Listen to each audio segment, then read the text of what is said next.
let me introduce us. I'm Robert Wright of Blogging Heads TV, and this is The Wright Show. And you are Eusebius McKaiser of South Africa.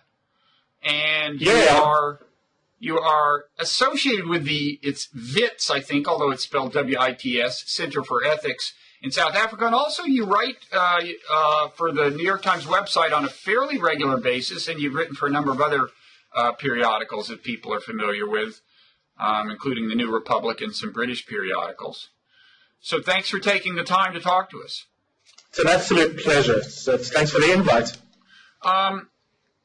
I'd like to start out by asking if you could just kind of tell us how things are in South Africa. And by that I mean, as you probably know, Americans aren't very good at paying attention to parts of the world that aren't America. And South Africa kind of burst on American consciousness in the late 70s, 80s because of the apartheid controversy. In the 90s, apartheid ended, and I think most Americans thought, okay, happy ending, that was interesting, and let's get back to thinking about America. But, of course, a lot has happened since then. And I'm just wondering, if you imagine yourself encountering an American who really hasn't been paying attention, what kinds of things do you think are most important for them to know? Let me first say, Bob, that I think it's good for the country that we're no longer the sexy story where overseas, media houses must have a correspondent based in South Africa. I think that's testimony to the fact that in many ways we have become banal.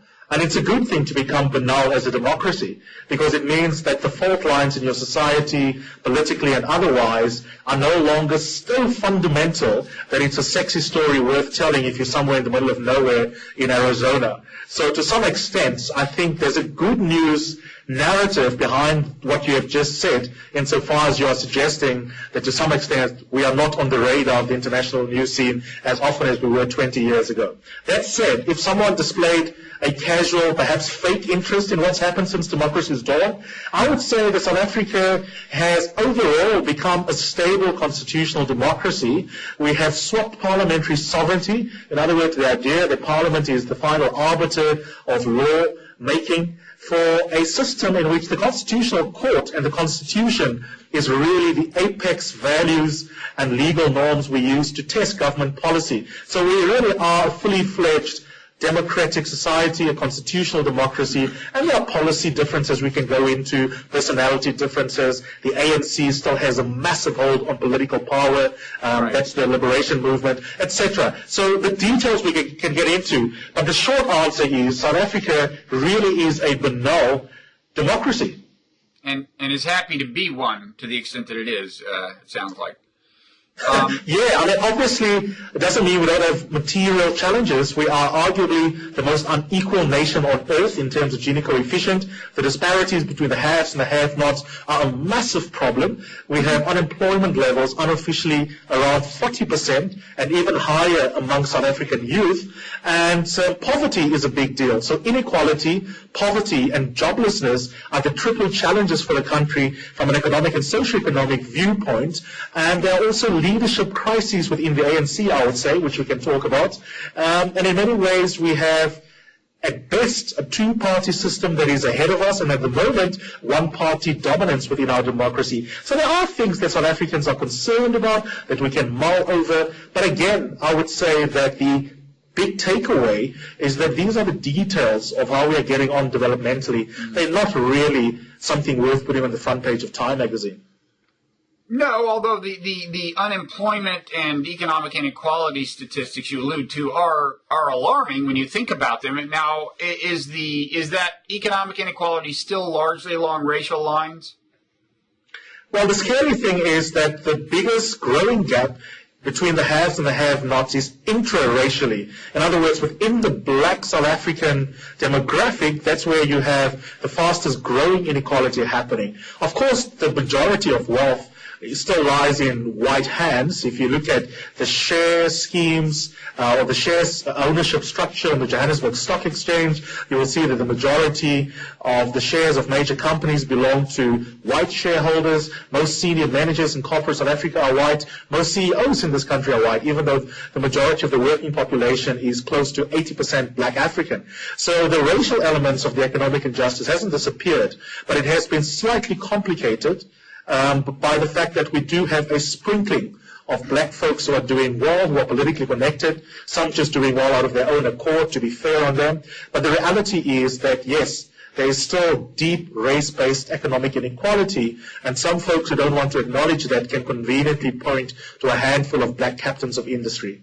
Mm-hmm. Okay. Now, I would assume that what would happen in kind of the normal course of events in a post-apartheid nation with a majority non-white population, characterized by the kind of economic inequality that apartheid naturally embedded, I would imagine that once you've got a non-white, government with a fundamentally non-white constituency, there would be redistributive policies. Income redistribution would happen, and I assume that white people would be crying that their property is being appropriated unfairly, or their income is being redistributed unfairly. But maybe it sounds like maybe not a lot of that has happened. What is going on with that sort of policy? We do have race-based affirmative action policies, Bob, in South Africa that have been implemented since democracy's dawn. And this has been, for example, preferential tendering processes within the state. In other words, if the state has a tender whereby it wants a particular service to be outsourced to the private sector, it might look at the composition of the firm that is applying for that tender in terms of its demographic makeup. And so it incentivizes companies in that sort of way to make sure that they internally reform their human resource policies and get more black South Africans to be upwardly mobile within the corporate sector. And we've called those black economic empowerment. The reality is that these policies have not transformed South Africa's economy because they haven't always been perfectly implemented to the letter and to the spirit of those affirmative action principles. I don't think that white people have fundamentally felt the brunt of those policies in terms of the distributive effect. And the reason for that is that it hasn't had a broad-based, bottom-up impact in terms of economic justice. It's just a couple of people who are politically connected who have, by and large, been the beneficiaries. And by the way, also white South African women who are classified for purposes of the legislation as affirmative action candidates, they often benefit sometimes more than, say, their black counterparts in certain sectors of the economy. So you'll get many white folks who are listening or watching this interview with me saying, you see, this is lying. We feel the brunt of affirmative action policies, black economic empowerment, but the truth is that's anecdote. If we look at the stats coming from the state agencies that are credible, like Statistics South Africa, the Labour Force Survey, just telling up the ownership structure of companies that are listed, if you look at the actual stats, the fact that you can find one or two white South Africans who might know if you interview them separately belies the macroeconomic picture, which in short is a sprinkling of black folks have benefited, and the majority of white folks' wealth have actually not been redistributed. Mm-hmm. Okay. And so has the actual income tax policy not been very aggressively progressive in the technical sense of, high tax rates at high income levels? It's been progressive in the sense that certainly we have a very good sense of the amount of money that the state is managing to get from South Africans who are employed. The big problem is not so much that it's not progressive in terms of how much money they are capturing from the employed. The problem is that the South African state is not entirely fit for purpose, to use a tired adage. And so a lot of the money that's in the state coffers haven't necessarily been effectively used to propel South Africa's development. We do pay a lot of taxes, and I think many South Africans wouldn't moan as much about the tax regime if the government, in terms of the state specifically, and the bureaucracy, was more efficient and more effective. Alas, it's not. So our problem is not a fiscal problem. It really is an effectiveness of the state challenge. Mm-hmm. I read somewhere that there are more people on welfare in South Africa than there are who have jobs. Is that accurate? I've heard the same stat. I'm not an economist, but economists that I've trust bandied about. And certainly, I think what is true, we might squibble with the details of the figures, Bob, but the reality is we have a massive welfare state in South Africa. And it's understandable on the one hand. I mean, if the majority of your citizens have been economically disenfranchised for hundreds of years, it would be callous from a moral political point of view not to have a massive welfare state. You can't have a sort of right-wing, you must just make sure that you lift yourself up by your own bootstraps approach when people are dirt poor. Only when people are sort of poor, but could, if they really, activate their agency, do better, can you have a carrot and stick approach. But so many people are living in destitute that the welfare policy is justified. However, where I'd criticize the government is that sometimes they don't respect poor people's agency, and I think some of the welfare money is not always spent in a way that's designed to activate folks' agencies here in South Africa. Sometimes it belittles South Africans, and there's a sort of approach of, I'm going to come and knock at Bob's door and give him a free pizza in my debonair suit. And I think, it's time that the government actually in South Africa have a proper conversation with the poor about how best to... Okay. Now, how about the post-Mandela world? I mean, Nelson Mandela, who had been, the hero of the revolution, was the first post-apartheid president. And, of course, he had the adoration and respect of many, many South Africans. There was concern that once he passed from the scene, that his party, the African National Congress, would presumably still govern, but there was concern that subsequent leaders wouldn't have the kind of appeal required to hold the country together and move it forward. How would you say, there have now been 2 presidents since Mandela, I believe, how would you say that's worked out? That's a very good question, Bob, and it gives me a chance to also give a perspective on the Mandela legacy. The truth of the matter is that what South Africa needed after 1994 is effectively an excellent technocrat to be in charge. Mandela's most important post-democratic role until 1999 was really to be the spiritual center of the country that really made sure that potential divisions racially, culturally, linguistically, and what have you don't result in inventions or even something as scary as potential civil war. But the reality is that he gets both adequate praise but also much praise. He gets adequate praise so far as one cannot underestimate the amazing history that he has been a part of in individual capacity for many, many decades, and even in the first couple of years of democracy when things could have gone awry. In that sense, the praise and reverence we have for Mandela is appropriate. Where it becomes exaggerated is the belief that actually from day one when he was president in 1994, he was really the man in charge of thinking about policy, thinking about practicalities, thinking about technicalities. Actually, I would say that the best years in terms of President Mbeki, who succeeded him as political career, was probably as deputy president to Mandela. He was the man in charge. So that's my way of saying we mustn't exaggerate the legacy of Mandela as much as it's important to praise what he has achieved. The subsequent presidents don't look that great because they're not larger in life figures like Mandela was.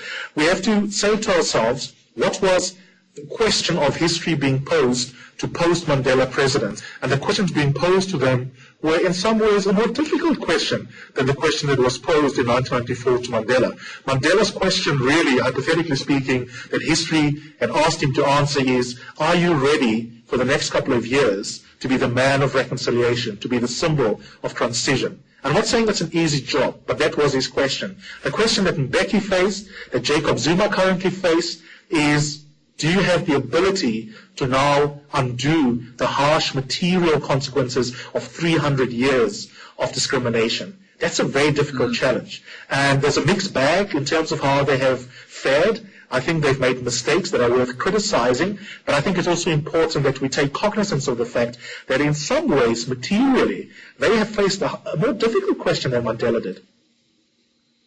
Okay.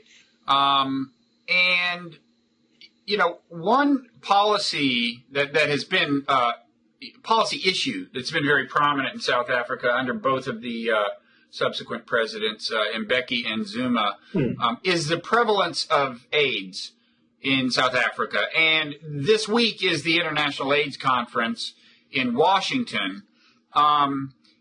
Mbeki, of course, was famous for denying for a time that there was a connection between the HIV virus and AIDS, which didn't exactly facilitate progress. But first, can you tell us how bad is the AIDS problem in South Africa?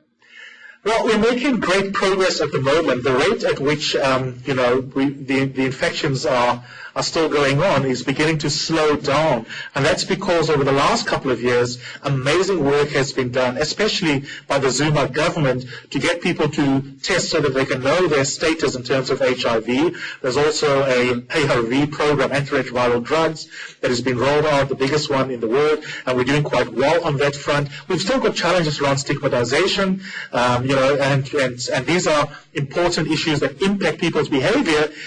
So the war hasn't been won, certainly not, but we've won many more battles over the last couple of years than we did in the 1990s under the worst parts of the Mbeki regime's AIDS denialism. Okay, now I had read that the percentage of the population that is carrying the AIDS virus is somewhere around 20%. First of all, is that true, and is the number dropping? I'm not an expert in the numbers, so don't put a gun against my head if you can't corroborate that, but that is more or less the number, I think, yes. Uh-huh. And do you know what roughly the split is between homosexual and heterosexual HIV-positive people? That's very difficult to know, but certainly, in sub-Saharan Africa, the pattern is the reverse of the stereotype in North America. Black African women, for example, in South Africa, are the ones that were the worst brunt of the HIV/AIDS pandemic that we are experiencing. So in that sense, it's certainly heterosexual in its most obvious manifestations. But even there, it's very difficult to know, because researchers will tell you it's easier to also know the status of Black African women, because we've got such an amazing testing program when it comes to antenatal care, and so women who are pregnant do routinely tend to accept that they should be, tested for their status so that they can save their babies with ARVs in the event that they should test positive. So it's very difficult to know methodologically, but certainly it is not the case here that it is, as one would have thought in the late 1980s, stereotypically a homosexual disease. And that's not the picture of the pandemic in South Africa, no. Okay. Is the prevalence of the virus among the gay population sufficiently large that attitudes toward gay people in South Africa are a problem in addressing the AIDS problem? Now you're coming out of the closet, Bob, with your real question. No, the answer is no. And there's a lot of homophobia in South Africa. It's a fascinating issue to talk about, especially because we have the most progressive gay rights jurisprudence in the universe, and there's a gap between our gay rights jurisprudence and attitudes towards gay people in general, especially black lesbian women who are young and who are poor in our townships. That's a story on its own. But what I can say mercifully is at least the brunt of the homophobia doesn't extend as far as HIV/AIDS. It's not like in the States where, for example, you've had silly people like Mr. King writing a book and saying black African men who are straight and are on the download having sex with other men are bringing it back to their women and to their girlfriends, and people like Oprah Winfrey entertaining it, and even the New York Times, my beloved newspaper that I write for, carrying that story. That's not true. There's no such stereotype here that gay people are responsible or lingering the pandemic. Mercifully, homophobia doesn't reach that far beside. Mm-hmm. Okay. So it sounds like, first of all, a psychological barrier has been overcome in the heterosexual population in terms of the willingness of people to, especially expectant mothers, to find out if they have the disease. Is that true, that a real progress has been made on that front? Absolutely. I mean, still since that landmark judgment about 10 years ago, where the Treatment Action Campaign, the most important pressure group that we've had in the country in terms of health issues affecting people living with and affected by HIV/AIDS, it certainly is the case. The one aspect where great progress has been made over the last 10 years is getting pregnant moms to understand the importance of getting treatment to minimize, transmitting or having their baby born HIV positive. Uh-huh. Okay. And then in the gay population, homophobia is a significant problem, but not one that is the primary obstacle to dealing with the disease. Completely not. You can scratch that one if you were running a newspaper as a story worth writing. You would be telling a lie. Okay. And I gather that you are gay and openly gay in South Africa? I mean... Yes, I am. And if there are any eligible, handsome black men who are openly gay, you're welcome to pass on my details. Well, I'm afraid there are a couple of those criteria that I don't meet, but our viewing audience is 3 of them, in fact, if you count handsome. But our viewing audience is larger than me. I'm happy to report. So there's hope. So then how much of a problem is the homophobia? I mean, are you a little bit of a public figure? Because I know you do radio, but of course people can't see you on radio. I don't know how much TV you do. Do you walk around with people saying, "Oh, that's the guy who's gay"? No, not that. Firstly, let me say, Bob, homophobia is a massive problem in South Africa. Many people are not aware of the extent of the problem, and that's partly because we do such a good job of bragging about our amazing gay rights jurisprudence. We're the first country in the world to constitutionally protect gay people against discrimination in terms of their sexual orientation. The reality is, homophobia is something that's rampant in South African society, as is general set of conservative attitudes towards social policy debates, prostitution, or sex work, all sorts of moral issues. The majority of South Africans are deeply conservative. I live a different life. I shouldn't give the impression that my life is one that is typical for gay people. Firstly, I've got a strong personality. I'm happy to fight homophobia when I meet it. Many gay people are not up for that challenge, and one understands, because sometimes your physical security can be at stake. Secondly, I'm middle class, and a part of the middle class intelligentsia in the country. I have liberal friends, progressive friends. I live in Sandton, which is an upmarket part of Johannesburg. I can hold hands with another guy around here. A couple of people will look, but no one will say anything. So people know that I'm gay. My listeners on radio know that I'm gay. I've written about it. It's not a big deal to me, but that partly speaks to this fact that South Africa is very much a divided nation. We are many nations in one.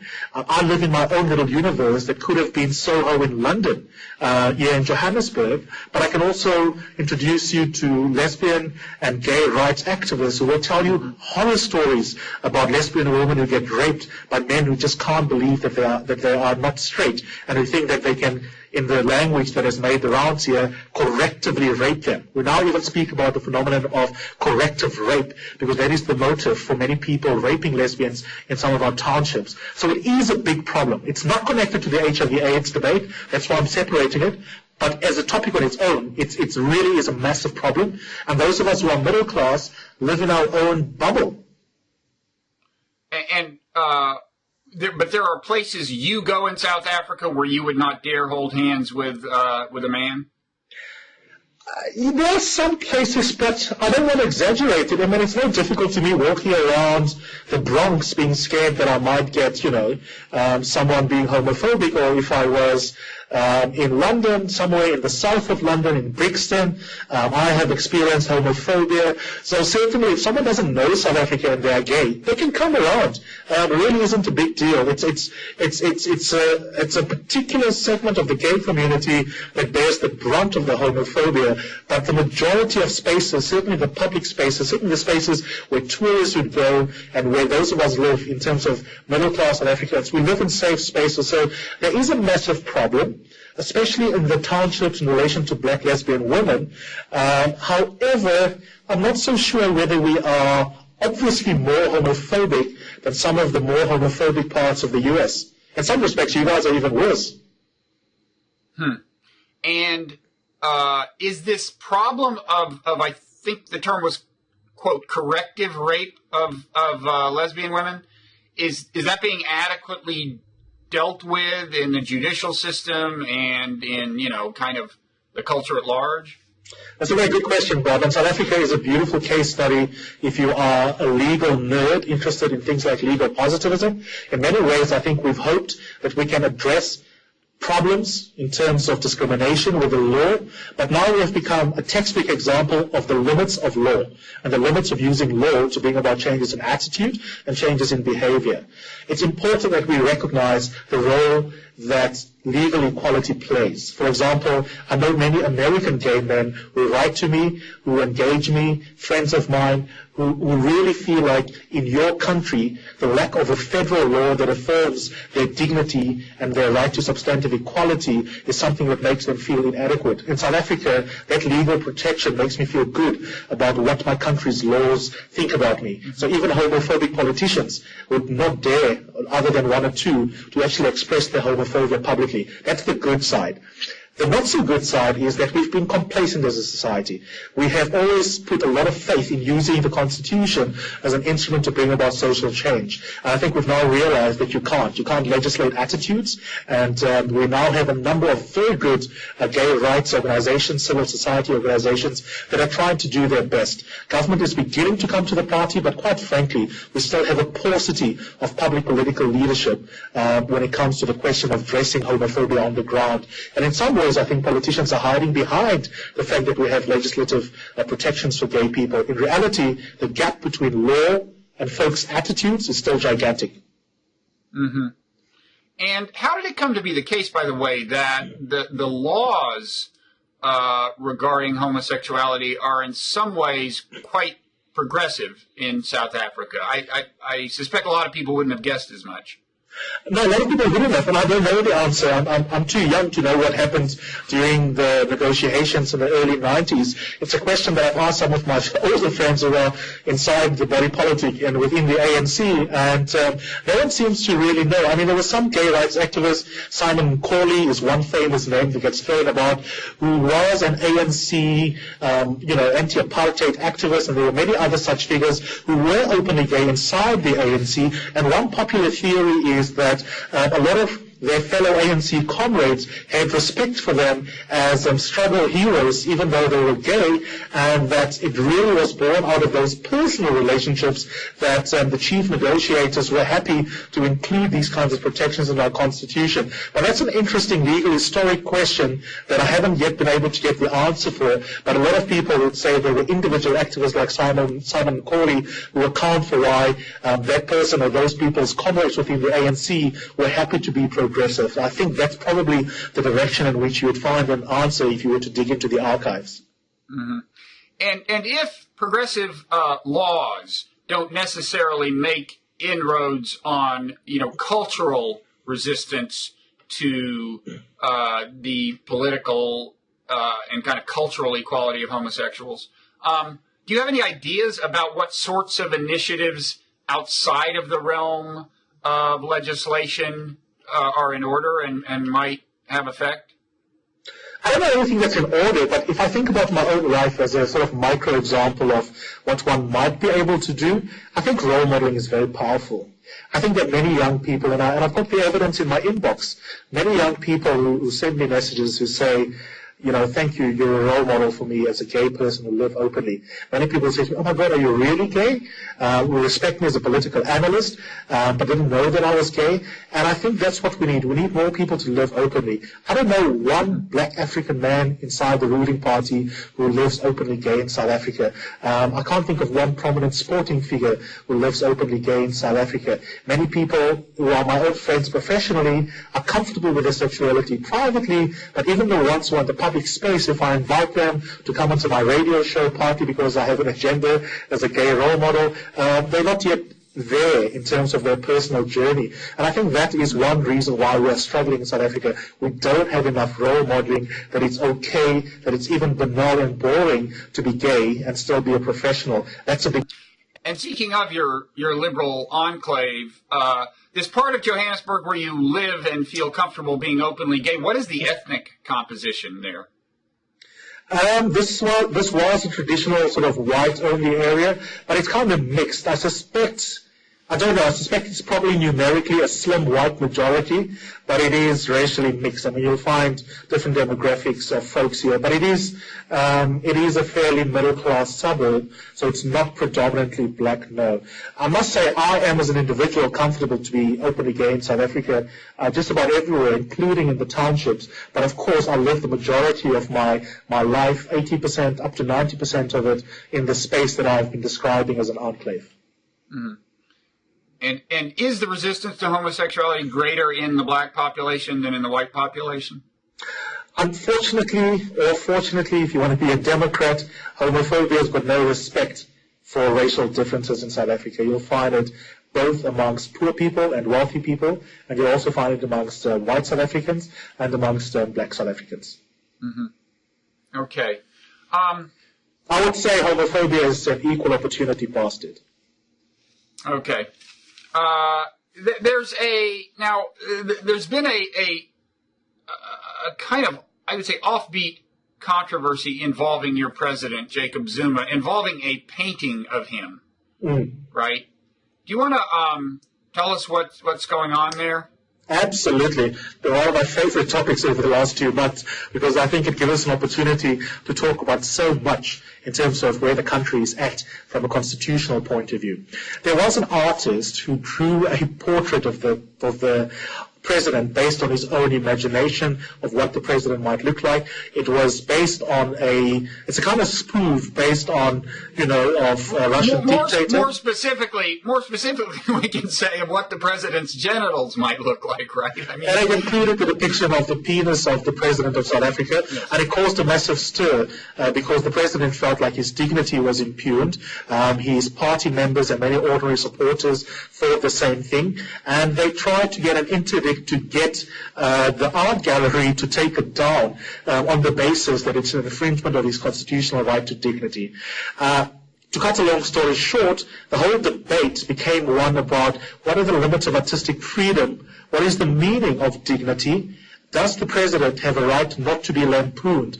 And obviously, as any constitutional law 101 student to tell you, those are fairly fundamental questions about the meaning of constitutional rights. So the reason why I've been fascinated as a commentator by the whole debacle is that it has given us a lens through which to take, a picture of where the country is at in terms of its understanding and maturation around constitutional rights. And I must say, it was an indictment of where the majority of South Africans are at, because it showed that the majority of South Africans have either not accepted or internalized core democratic freedoms, and that there is a gap between the progressive liberal constitutionalism on paper and the majority of South Africans' conservative outlook. Not to say there's something wrong with conservatives. Conservative people, like Republicans in America, are people too.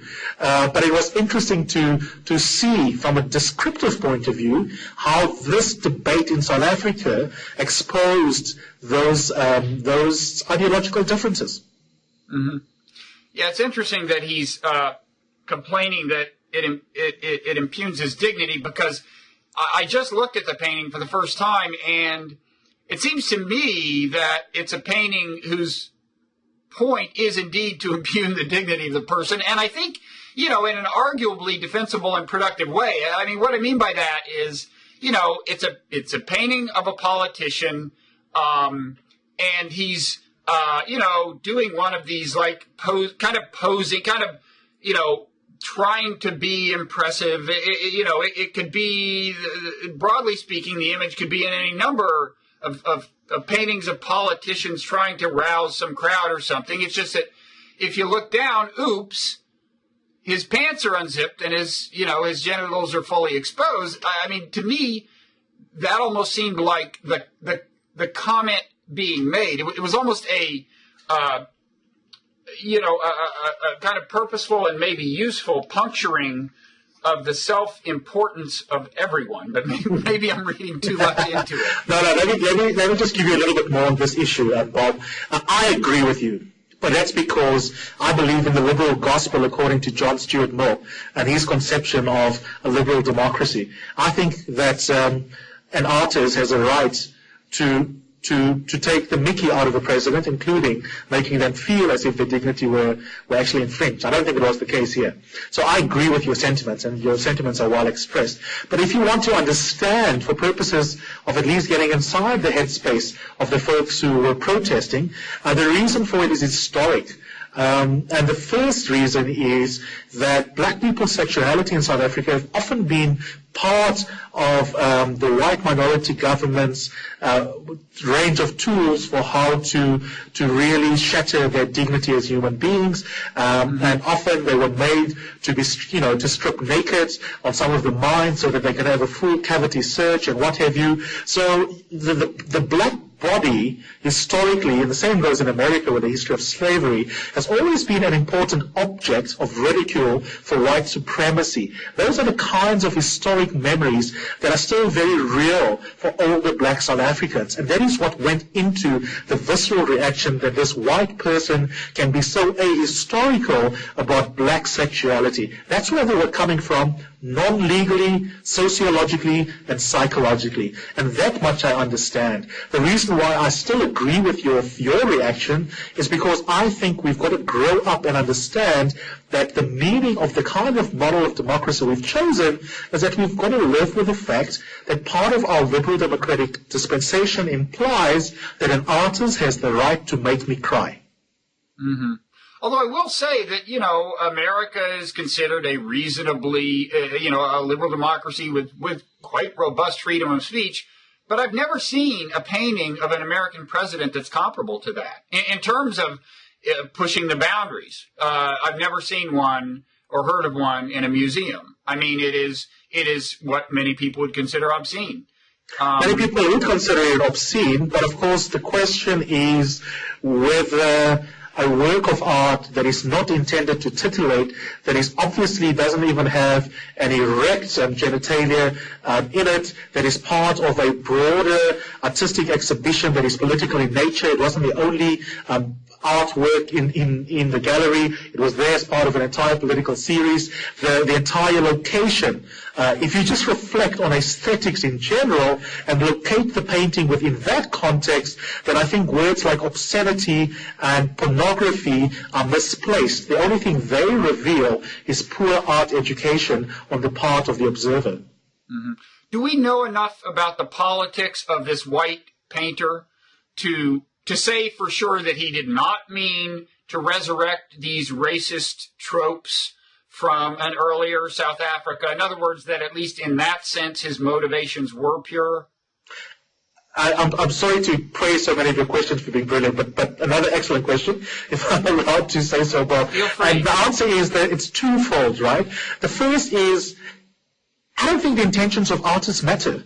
Everyone was saying, where is this guy? He's in hiding. Let him come out and tell us what his motives were, whether they were honorable. And some of you, the folks who defend him, who are scholars of art, will say, actually, if you look at the history of his work, he couldn't have meant to resurrect really horrible feelings of anti-black victimization, because he was actually a protest artist in his own right in many ways during the apartheid era.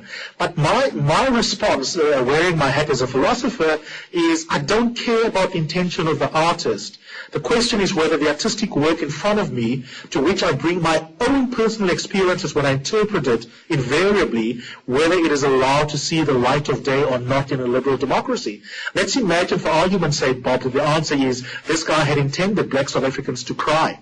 So what? Does it follow from that the artwork is not legitimate? It might follow that it is bad art. It might follow that it is art that lacks moral stature. But you've got to make arguments for those. But that has got to be discourse inside aesthetics. What happened in South Africa wasn't that. It wasn't nearly as interesting. We rather had politicians questioning the right of this guy to even create the work. Your questions are questions inside the body of art and the business of art. We didn't even get that far in South Africa on this issue. Mm-hmm. Okay. All right. Well, we're running out of time. I have two closing questions I'd like to ask you. One, the first is a question I typically ask people when they're in other countries and from other countries, which is, how is America viewed from where you are? Not very favorably in terms of international relations for many South Africans. The tired you might say, the tired stereotype of America as having a very muscular foreign policy is one that still resonates with lots of South Africans who are interested in international politics. And so when South Africa clamors to have a position, at the table in terms of the Security Council of the UN, to get the African Union to be taken more seriously at international fora. We often imagine as a country, I'm just speaking anecdotally here, that you get pushback from an America that is fairly arrogant still. That is the perception that many people have here. And part of the reason for that is that people who are interested in international relations, certainly many of our diplomats, think that we haven't yet had sufficient space being given to Africa being seen as a continent that can really come up with solutions to its own. There's often a condescending attitude from America towards Africans' ability to self-actualize, and whether that's accurate or not, you and I can debate, but I'm giving you what the perception is insofar as you're asking about what people's sort of anecdotal perception is of America. So there's a sense that, or at least an assumption that America is resisting Africa's attempt to take its rightful place and exert the influence in international fora and so on that is due. And in addition to that, a condescending attitude towards Africa's capacity going forward to really be the ones who want control of their own destiny. Classic textbook example, just to keep it practical, NATO's intervention in Libya. That really left a bad taste in the mouths of many Africans and South Africans in particular. I think we got it wrong. I've got my own views about our foreign policy. I'm not subscribing to the views that I'm giving you now, but certainly the feeling amongst many folks, are in charge of foreign policy is that there was a condescending attitude towards the African Union's ability to deal with that crisis. Personally, I think the African Union's got lots of problems. I think those of us who defend the AU are doing so hastily. I think they've got way too many challenges internally before they can demand to be taken seriously. But for rightly or wrongly, there's a strong perception that they ought to be taken more seriously, and they haven't been taken sufficiently seriously. So there is a sense in South Africa that fundamentally a place like Libya or Egypt is, kind of just another African nation. I mean, I ask that because I think Americans, when they hear of Egypt and probably Libya, think Arab nation, right? I don't think they think so much about which continent it's technically on. But Sure. But is there that sense of geographic kinship in South Africa? It's interesting because with the recent leadership battles that took place inside the African Union for, who's going to be the chair of the AU Commission, for the first time South Africans had to deal with the possibility of linguistic and regional challenges when it comes to how the realpolitik play out inside the AU and across the continent. But certainly Libya as a country that hasn't been seen as not fundamentally being African in character. And I think you've got to remember that part of the reason for that is, of course, the relationship between its former leader, Libya, and bodies that are continent-wide in terms of their reach and their mandate. I mean, he played an important role, important historic ties between Libya under Gaddafi and many African countries during our needs when we were trying to overthrow minority governments who are in charge of us. And because of those connections, the fact that you might perceive them also as Arabic countries doesn't necessarily mean that there isn't a sense amongst many ordinary South Africans that someone like Gaddafi's Libya is as much African as Mozambique might be for us, or Botswana. Mm-hmm. Okay. And what is the feeling about kind of, you might say, narrower American interventions, compared to Libya at least, in places like Somalia and in in particular places where America sees a presence of Al-Qaeda or jihadists and intervenes in a surgical way, possibly using drones? What kinds of reactions does that elicit in South Africa? Well, certainly from a government point of view, the fear is that sometimes some of those military missions look like they offend international law.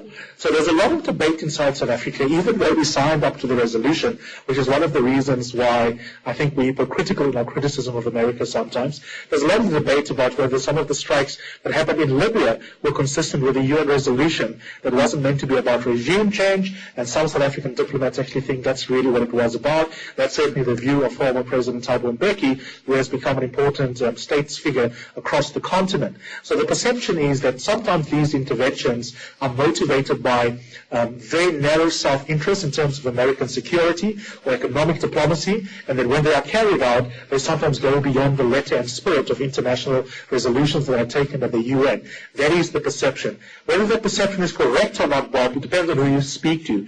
If you speak to someone like myself, I've been a little bit of a critic of our foreign policy. I did some research into how we responded as a country to the crisis in Libya, and I actually found there to be massive problems ideologically, but also practically with how we handled the crisis in Libya, both as South Africa and also as a strong member of the AU. And so in my opinion, if there are people suffering on the continent somewhere and narrow self-interest on the part of America happens to coincide with bringing about some security and stability to the region, that's a good thing. But my advice to America is, obviously, you are fighting PR battles. That's at the heart of diplomacy, if we put it most diplomatic, most colloquially. And really, I think America will do well to realize what these perceptions are doing in terms of hampering their ability to find strategic partners on the continent, including the AU as a body, to work with them in areas where there's mutual interest in creating stability, like in Somalia. And sometimes, there's a little bit of a disdain on the part of American diplomats, many that I've spoken to as well, and not taking seriously enough the desire of African diplomats to be taken seriously. And it is in the strategic interest of America to manage those frustrations better than America is currently doing. Okay. Thank you. That was very clear. Okay, I said I had two questions. The previous one multiplied into several. This really is the last. This really is the last question. I'm fascinated by a phrase I came across in your writing on the New York Times. It was about how I gather it's awkward in South Africa for candidates to put themselves out for candidacy. I mean, here's the phrase. You refer to, quote, a political culture in which aspiring leaders must keep a dignified silence, leaving others to sing their praises. Now, as an American, that struck me as so refreshing. That sounded like a country I would love to live in, but unfortunately don't. I just wanted to ask you, where does that tradition, do you know where it comes from, or how does it sounds like paradise. Yes, well, it's funny you should say that. I think there's a human tendency to fetishize countries out there that's not our own, because I would love to live in your country where you have clear primaries, clear open contestation. Someone gets to the podium and says, I hereby announce that I want to be the next American president. And I think that's a great thing. I did a lot of competitive debating internationally, including when I was at Oxford University, and I would love to be a politician, not a political commentator, not a talk show host. But the disincentive for me, Bob, because of the culture in South Africa, is if you are clear about your opinions, if you are strong-headed, if you are articulate, if you are evidence-based and logical in your approach to public policy debate, and you have clear aspiration, those things are frowned upon. That's not paradise. That's the antithesis to a democracy that is based on models of deliberation, models of participation. So I'm not sure why you think it's paradise, unless I misdescribed it. What I meant by that description, Bob, is that if someone has genuine ambition in the ANC, they have to lie about it and say, I don't really want to be president, but if the party, and they anthropomorphize the party, if the party asks me to do it, I will step up to the plate. But in the meantime, you and I as ordinary folks don't have a clue why they might be good. What do they have to say about health policy? What do they think about the Middle East crisis? What do they think about the fact that some dude gunned down people in a cinema? Because they're not allowed to prove their merits in terms of public leadership. So it's not paradise. It is the antithesis of an open, deliberative model of democracy. And it stems from, to answer the second part of your question, the liberation ethos that preceded the ANC in government. They always had to be top-down in their approach. because you need a command structure when you're fighting an enemy, and that is where the culture goes back to. And they haven't sufficiently transformed. They're not yet behaving like a run-of-the-mill party in a multi-party democracy. I think it used to be a little more like that in America, actually. I mean, in terms of the reticence you're expected to show. And I also, I guess I would say, that the attributes you listed that you would like to see in a candidate, clear thinking, evidence-based, I wouldn't say we find those in every American politician. But at least you guys can watch them spar and make up your mind based on what they say, don't say, and how they react. We don't have an opportunity to see the folks who eventually become cabinet ministers, who become president. We never have an opportunity before the election to see them on a public platform and decide whether they're logic averse, evidence averse. You at least get the chance to observe that. So you mean even once their candidacy is official, they are not kind of out there presenting their views and engaging opposing views? No, we don't have hustings. We don't have people on the campaign trail. And the period of time from when they're allowed to be nominated to when the ruling party has its actual election. And by the way, I'm talking about the ruling party internally. We don't have a presidential system. So even those of us who are not members of the ANC, we don't even get to participate insofar as there might be those kinds of hustings going on. But so, for example, the ANC is going to its elective conference in December this year. Only in October do the ordinary branches of the ANC begin to nominate people, which means you've got a very small window of opportunity to even have public deliberations between candidates for key positions inside the ANC. And besides the fact that that window is small compared to, say, in America, where it's a very long process that goes on for close to a year, if not longer, we don't have genuine open contestation even after those candidates have accepted their nominations. And to the extent that it happens, Bob, it's an opaque process inside the ruling party. It's not something that the broader South African public can participate in. Okay, so this is kind of specific to the way the ANC does things. It's not something that goes back to the apartheid era. It goes back to the ANC being a liberation movement that obviously for strategic reasons could not behave the way, a democratic party formed after 1994 would behave. The roots of this culture is the ANC is a liberation movement. And in many ways, from an organizational culture point of view, it hasn't transformed. Mm-hmm. Okay. Very illuminating. Thank you. And the whole conversation has been